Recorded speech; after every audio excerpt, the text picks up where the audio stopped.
Transform your dreams into reality with the guarantee of assured placement and highest salary package. Admissions open at Francis Xavier Engineering College, the best institution situated in the heart of Tirunelveli. நாளுக்கு நாள் அதிகரித்து வரும் UPI பரிவர்த்தனைகள். UPI மூலம் செய்யப்படும் பரிவர்த்தனைகள் பாதுகாப்பானதா? வங்கி கணக்குகளை UPI செயலியோடு இணைப்பது சரியா? பண மோசடியை தவிர்ப்பது எப்படி என்று விரிவாக பார்க்கலாம்.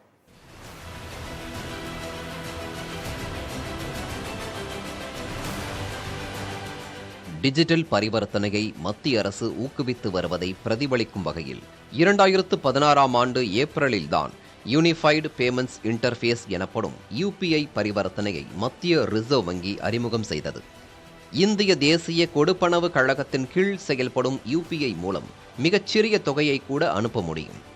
இதனால்தான் சாலையோர தள்ளுவண்டி கடைகளில் கூட QR கோடு அட்டையை பார்க்க முடிகிறது. UPI செயலியை பயன்படுத்துவது எளிது என்பதால் அதன் வளர்ச்சியும் மிக வேகமாகவே உள்ளது. 2016 ஆண்டு ஏப்ரலில் UPI அறிமுகப்படுத்தப்பட்ட நிலையில் 2018 ஆண்டு டிசம்பர் மாதத்தில் இதன் மூலம் நடைபெற்ற பரிவர்த்தனைகள் 1 லட்சம் கோடி ரூபாயை தாண்டியது தேசிய கொடுப்பனவு கழகத்தின் புள்ளி விவரங்களில் தெரிய வந்துள்ளது.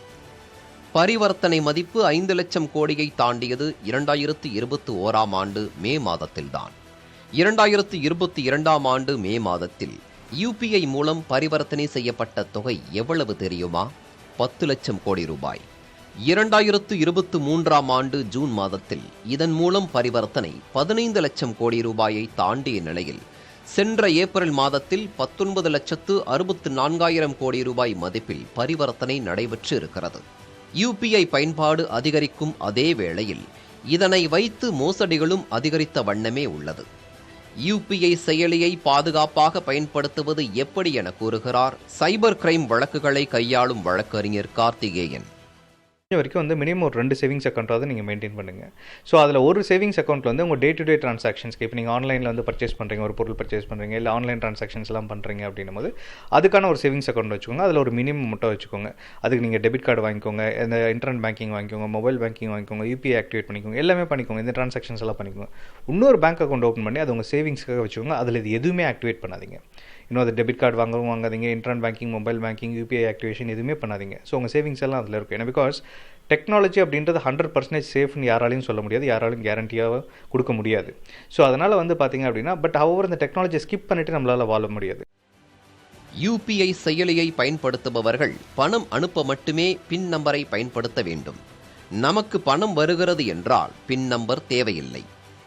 பணத்தை தெரியாமல் அனுப்பிவிட்டேன் என கூறி ஸ்கிரீன்ஷாட் எடுத்து அனுப்பி திருப்பி அனுப்ப கூறினால் சரிபார்க்காமல் அனுப்ப வேண்டாம். பணத்தை திருப்பி அனுப்புகிறோம் என வங்கியிலிருந்து பேசுவதாக கூறி QR கோடு அனுப்பினால் அதை ஸ்கேன் செய்யக்கூடாது. ஆன்லைனில் வாங்கிய பொருட்களை திருப்பி அனுப்பிவிட்டு ரீஃபண்ட் கோருவதை மோசடி கும்பல் கண்காணிக்கின்றன. எனவே அந்த ஆன்லைன் தளத்தின் பெயரை குறிப்பிட்டு நமக்கு லிங்க் அனுப்பினால் அதையும் கிளிக் செய்யக்கூடாது. UPI பயன்பாட்டிற்கு குறிப்பிட்ட தொகையை லிமிட் செய்து கொள்ள வேண்டும். பிறந்த தேதி, ஆதார் எண் என பொதுவான எண்ணை பின் நம்பராக வைக்கக்கூடாது. குறிப்பாக பணத்தை அனுப்பிவிட்டு அதற்கான ஸ்கிரீன்ஷாட் அனுப்பாமல் பரிவர்த்தனை எண்ணை மட்டுமே அனுப்ப வேண்டும். வளரும் தொழில்நுட்பத்தை நம்மால் தவிர்க்க முடியாது. ஆனால் அதை பாதுகாப்பான முறையில் கையாண்டால் நிச்சயம் மோசடிகளில் இருந்து தப்பித்துக் கொள்ளலாம். புதிய தலைமுறைக்காக கௌசல்யா.